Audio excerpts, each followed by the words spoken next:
Come with me as I visit Coron.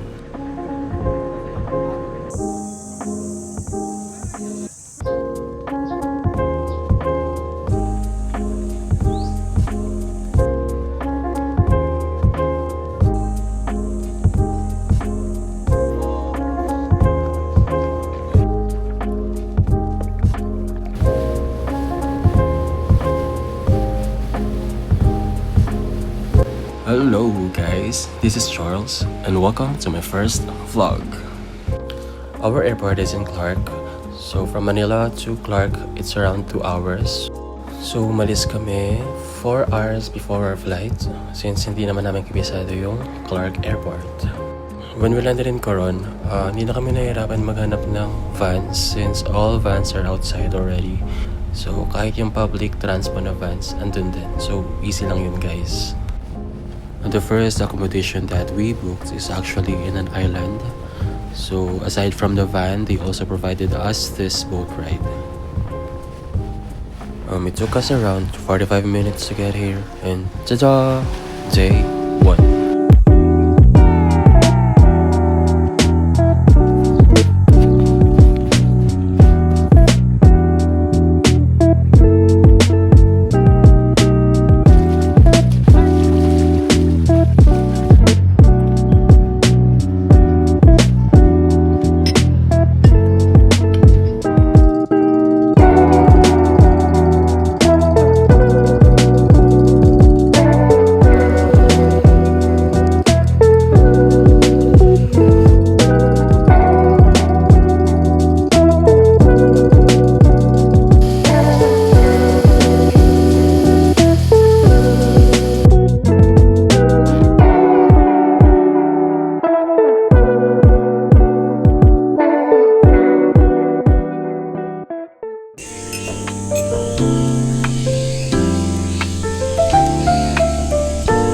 Good morning guys, it's my day 2 in Discovery Coron and so far so good naman. Medyo late ako nagising. Sabi ko gising ako 6 o'clock kaso wala, tinamad ako. Ano na, parang 8 o'clock na yata. No, 7:30 na. So medyo mataas na rin yung araw. Tambay muna ako dito sa arawan ulit na para bang ako'y puti. But actually the place is super peaceful kasi yung konti ng tao, so para ako nagburakay na sinolo mo yung isla. Ay, sana ganito lagi. So bale, for our stay in Discovery, hindi muna kami magtutour around Coron, around yung Coron talaga. We're gonna stay here kasi medyo marami na rin activities dito. Yun nga, snorkeling, kayaking, tapos we can medyo hike ba yun kasi pumunta kami sa Eagles Point, yung highest point ng island. So baka mamaya kasi if you're gonna tour na provided ni Discovery, kailangan may minimum persons allowed. Mga tao pa dito, wala ko rin alam, hindi rin naman sila magtutour.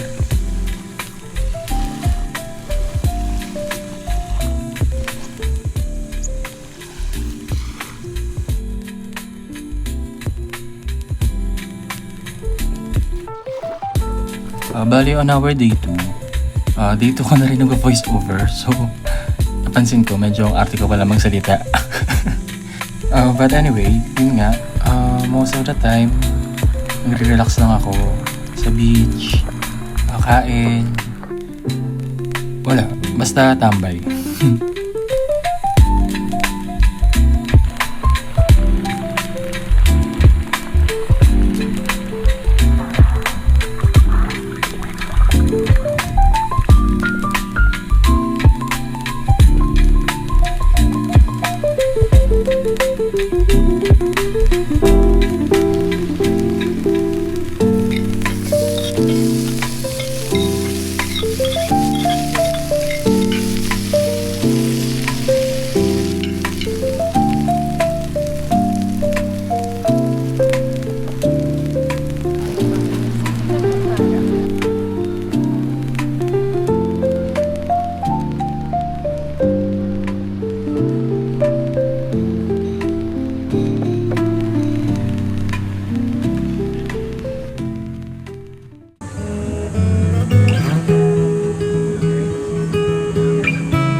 Hi, so we're ready to check out na sa Discovery and we're gonna go to the town proper ng Coron. So it's already 12 o'clock and napakainit dito eh. Pero syempre, look at the beach. Ganda, sobra. Yun lang, kabalikan. Sulit naman yung stay. Na gawa naman namin lahat ng pwedeng gawin dito. Next stop is sa Coron Town nga. So hindi ko alam kung ano pang pwedeng gawin doon na half day kasi parang need ata whole day for the tour, so hindi kami makakapag ngayon. So baka minsan lang ako mamaya. Yun lang. So stay tuned.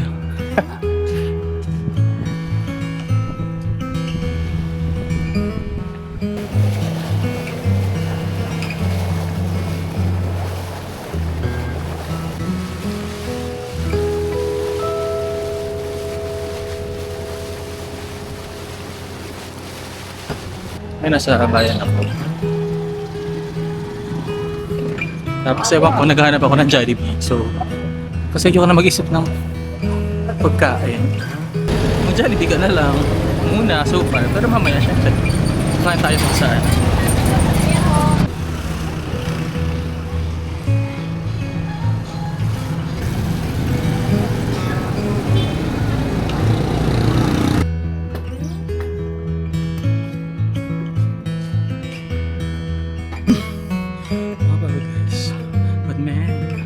Look at the view.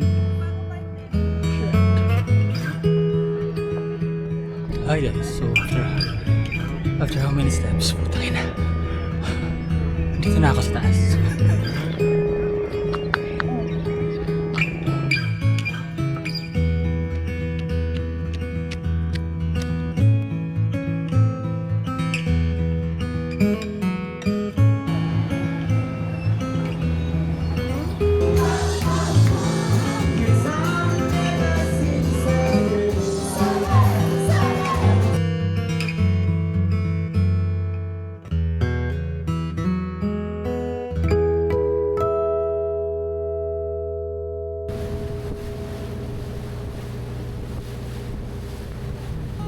Yun guys, day 4.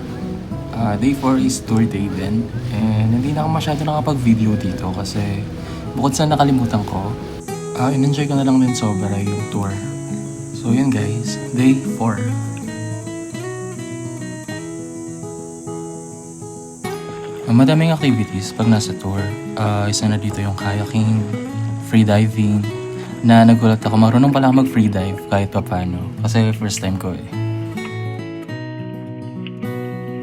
Tapos snorkeling, and syempre kasama na yung sightseeing. The tour that we availed is Superior Deluxe, Super Deluxe Tour, basta parang ganun.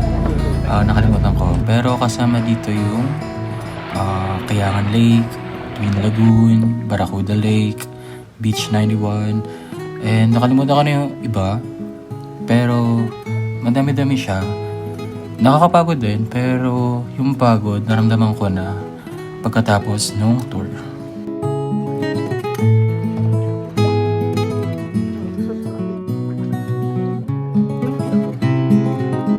Pagbalik sa bayan, sa town proper, nakakita ulit ako ng Mount Tapias to see the sunset again, kahit pagod na.